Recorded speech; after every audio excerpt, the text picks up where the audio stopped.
maka Quran ini sebenarnya juga menjadi hiburan bagi orang-orang yang beriman. Nampak? Quran menjadi hiburan bagi orang-orang yang beriman. Apa sebab kita katakan begitu? Kerana dia menjadi teman hidup bagi orang yang beriman dan bertakwa. Orang yang beriman akan ambil Al-Quran daripada bangun tidur sehingga dia tidur kembali. Dia bangun tidur, dia akan baca Quran.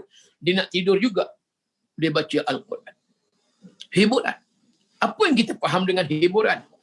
Hiburan ni sesuatu yang menenangkan jiwa. Hiburan ini ada dalam Islam. Jangan kata tak ada. Kalau kita baca di dalam surah Luqman ayat yang ke-6, yang Allah menyebut wa minan nasi may yashtari, Allah ada menyatakan bahawa ada di antara manusia itu yang mengambil lahwal hadis. Yang disebut apa dia? Orang yang lahwal hadis ni orang yang seronok-seronok dengan hiburan, liyudilla an sabilillah, dan mereka pula dalam keadaan menyesatkan daripada orang mengingati Allah. Dalam keadaan kata Allah bighairi ilm, maka mereka dalam keadaan tidak berpengetahuan. Ayat ni tuan-tuan, surah Luqman ayat yang ke-6, bila ulama mufassir memberi percambahan ataupun menafsir dan memecahkan lagi maksud lahwal hadis. Lahun yang disebut sebagai satu keseronokan al-hadis dengan menggunakan kalimah perkataan. Ulama menyatakan itu adalah suatu nyanyian. Dan yang kedua, lahwal hadis boleh dikatakan sebagai ma'azif, daripada mufradnya mi'zaf. Maka ma'azif ni alat muzik. Bila hiburan, biasanya gabungan di antara nyanyian dengan alat muzik. Dan ulama membahaskan cukup panjang.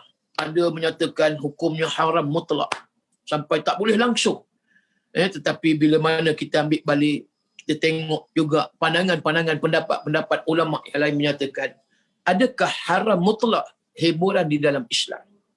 Rupa-rupanya tidak. Ada yang mengambil pandangan-pandangan daripada hadis Nabi sallallahu alaihi wasallam, hadis yang sahih, ketika mana Nabi hijrah nak sampai ke Yathrib, Madinah, maka di kalangan orang-orang Ansar menyambut Nabi dengan alat muzik. Apa dia? Macam kita kata rebana kompang, kepak-kepak, kepung-kepung-kepung. Tala'al badru alaina min saniyatil wada'. Itu antaranya. Itu yang berlaku. Sehingga waktu itu diriwayatkan Sayyidina Abu Bakar cukup marah. Abu Bakar sampai peringkat nak stop, berhentikan puak-puak Ansar yang menyambut Nabi dengan seumpama dengan acara hiburan. Contoh tadi dengan rebana, dengan suara. Jadi ketika itu Rasulullah kata, biarkan wahai Abu Bakar. Sebab kerana Rasulullah nak menyatakan bahawa kita nak tunjukkan bahawa Islam ni satu religion, agama yang fleksibel. Islam agama yang bukan agama yang ekstremis, bukan agama fundamentalis, bukan agama yang berhaluan kiri, yang ikut nafsu semata-mata, tidak. Maka Nabi memberi suatu ketenangan pada Abu Bakar pada waktu itu. Nabi membiarkan. Dan di sinilah di antara ulama Syekh Dr. Yusuf Al-Qardawi melihat bagaimana harusnya hiburan dan adanya hiburan di dalam Islam. Syarat tidak digunakan suara itu lahu al-hadis, lahul hadis. Tidak menggunakan suara itu nyanyian kepada ataupun ke arah melakukan kemaksiatan, kejahatan. Dan begitu juga ma'azif, alat-alat muzik yang digunakan bukan alat-alat muzik yang boleh melalaikan umat manusia daripada mengingati Allah. Tak boleh adanya alat-alat muzik yang sehingga ada orang cenderung akhirnya mereka mabuk, minum arak, asyik dengan alat muzik, terpesona dengan wanita-wanita seumpama dengannya.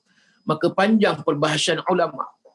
Dan akhirnya kita lihat muzakarah majlis fatwa Malaysia ataupun muzakarah majlis fatwa negara kita menyatakan bahawa hukum hiburan dalam Islam itu adalah suatu yang harus bila mana penyanyinya dan alat muzik serta 3 lirik lagunya tidak melalaikan, tidak menjerumuskan manusia itu bila dengar akhirnya mereka buat maksiat. So kalau sekiranya boleh dikawal dan lirik seni kata lagu itu yang nak semarakkan cinta kita kepada Allah, cinta kita kepada Rasul, cinta kita kepada sahabat, cinta kita kepada perjuangan jihad fi sabilillah, mengapa tidak kita ambil